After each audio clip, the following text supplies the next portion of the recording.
6h21 en temps universel, 7h21, heure de Lambaréné là-bas au Gabon. On va saluer les amis là-bas dans le Haut-Togoué qui nous regardent. Merci beaucoup. Vous êtes nombreux à nous regarder chaque jour. Cela nous fait plaisir, cela nous touche beaucoup. Et on va donc d'un moment à l'autre parler avec le docteur Roger Tapa. Aujourd'hui, on s'intéresse aux différentes infertilités. Est-ce que...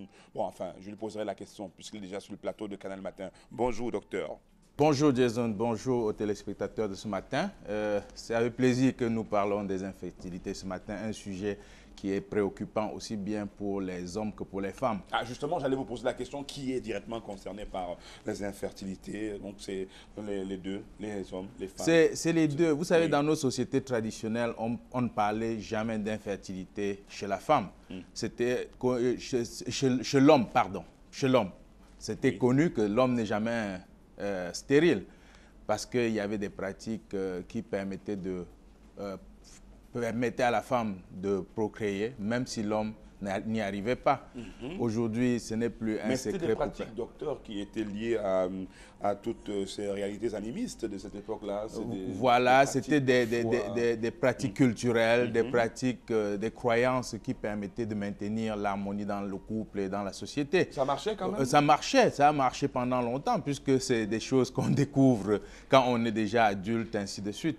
Mais aujourd'hui, il faut le reconnaître, l'infertilité, c'est le fait de l'homme, de la femme ou des deux à la fois. Il faut quand même qu'on le mentionne, et de plus en plus dans nos sociétés, ça pose des problèmes de couple, parce qu'on a l'impression que certains continuent à croire que ce n'est que la femme qui peut être stérile. Non, c'est un problème qui est lié au couple. Et quand on parle de stérile, il faut qu'on fasse la nuance. De plus en plus, on voit des gens qui se précipitent 3 mois ou 4 mois après le mariage pour dire qu'ils ont un problème de stérilité. Ce n'est pas vrai.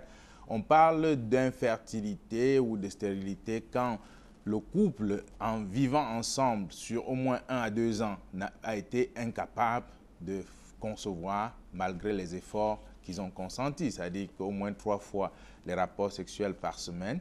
Et donc, ceci n'est pas valable pour peut-être le chauffeur qui voyage tout le mois et qui ne vient qu'une fois à la maison, l'homme qui est tout le temps en mission et qui ne voit sa femme qu'une fois les deux semaines ou ainsi de suite. Donc, la définition de l'infertilité ici doit être nuancée. Et à ça aussi, on définit l'incapacité de la femme à procréer après un certain temps. Et il faut retenir ici, les femmes qui procréent pour la première fois ont souvent ce problème dans les couples. C'est-à-dire qu'au début du mariage, elles ont de la peine à maintenir une grossesse. Et parfois, on parle de tout, on parle de la sorcellerie, on parle des choses qui n'ont vraiment aucun sens. Ce qu'il faut retenir, c'est que la grossesse est considérée comme un corps étranger pour l'organisme. Et l'organisme a de la peine à l'accepter. C'est pour ça que plus il est équilibré, plus il va l'accepter. Et c'est pour ça que les fausses couches sont fréquentes chez les femmes qui procréent pour la première fois. Chez les jeunes mariés, ils en savent long.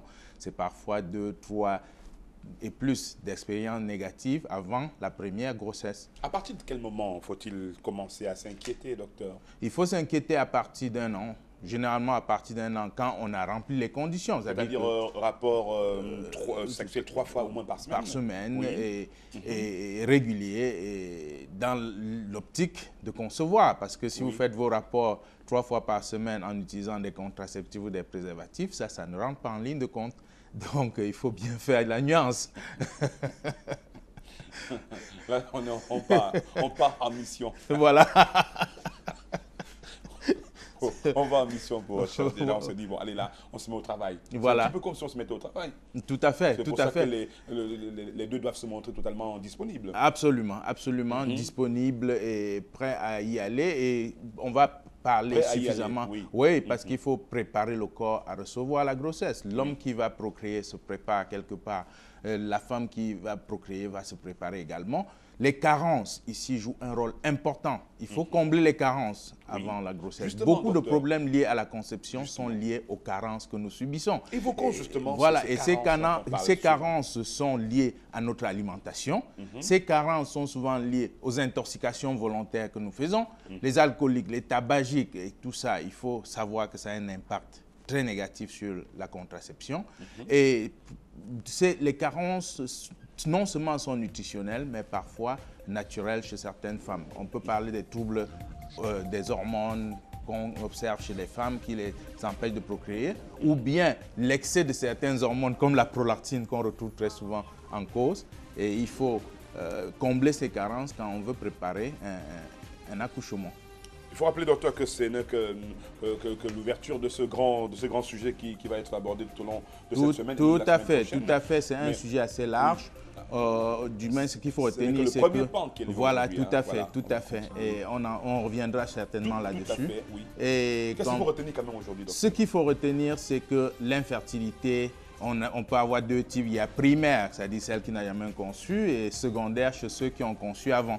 Et que dans tous les cas, il y a des solutions pour la plupart des cas. 80 à 90% des cas peuvent être réversibles et qu'il faut faire des efforts pour le faire. Et ce qu'il faut retenir, il faut corriger les carences quand on veut préparer un accouchement. Et retenir en termes de carences, nous sommes ce que nous buvons, comment nous buvons. Nous sommes ce que nous mangeons, comment nous mangeons. Et nous sommes comment nous nous comportons et les conséquences que nous subissons. Pour le Wellness Concept, le docteur Roger Tapa. Until next time.